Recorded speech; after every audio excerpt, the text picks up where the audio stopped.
Hi students, இப்போ நம்ம 10th maths chapter 1 example 1.5 பார்க்கலாம். ஒரு ஆரோ டயக்ராம் கொடுத்துருக்காங்க. 3 சப்டிவிஷன் நம்ம கண்டுபிடிக்கணும். இது வந்து செட் பில்டர் ஃபார்ம்ல எழுதணும், ரோஸ்டர் ஃபார்ம்ல எழுதணும், அதுக்கப்புறம் டொமைன், ரேஞ்ச் ஆஃப் ஆர் நம்ம வந்து கண்டுபிடிக்கணும். வாங்க ஒவ்வொன்றா சால்வ் பண்ணலாம்.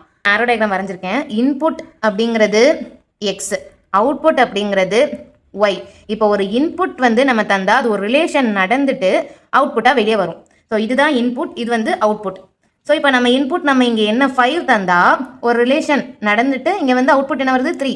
இப்போ இந்த லைன், இந்த 5க்கு லைன் வந்து 3க்கு போகுது. ஸோ 5ம் 3ம் தான் இன்புட் 5, அவுட்புட் 3. இன்புட் 6ஆக இருந்தால் அவுட்புட் வந்து 4, இன்புட் வந்து 7ஆக இருந்தால் அவுட்புட் வந்து 5.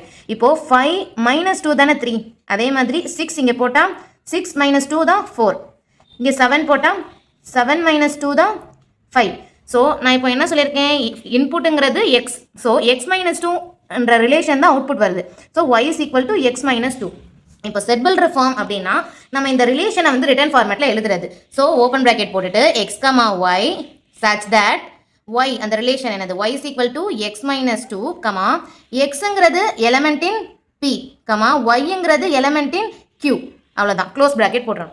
இப்போ ரோஸ்டர் ஃபார்ம்னா ஒன்றும் இல்லை. இப்போ இன்புட் அவுட்புட் அதை வந்து பேர் பண்ணி அப்படியே எழுதணும். ஸோ 5க்கு 5,3, 6க்கு 6,4, 7க்கு 7,5. அவ்வளோதான். இப்போ டொமைன் ஆஃப் ஆர் அப்படின்னா ரோஸ்டர் ஃபார்மில் நம்ம பேர் எழுதியிருக்கோம்ல. ஸோ கமாக்கு முன்னாடி இருக்கிற எலமெண்ட் தான் டொமைன்.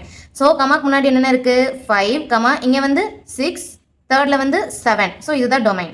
ரேஞ்சுனா கமாக்கு அப்புறம் உள்ளது. ஸோ 3, 4, 5 இப்படியே சொல்லலாம். இப்போ டொமைனுங்கிறது இதுதான் இமேஜ், இது வந்து ப்ரீ இமேஜ். ஸோ இமேஜுங்கிறது தான் நம்ம ரேஞ்சாக இருக்கும். டொமைனுங்கிறது அந்த இமேஜோடைய ப்ரீ இமேஜ், அந்த லைன் ஸ்டார்ட் ஆகிற எலமெண்ட்டு தான் டொமைன்.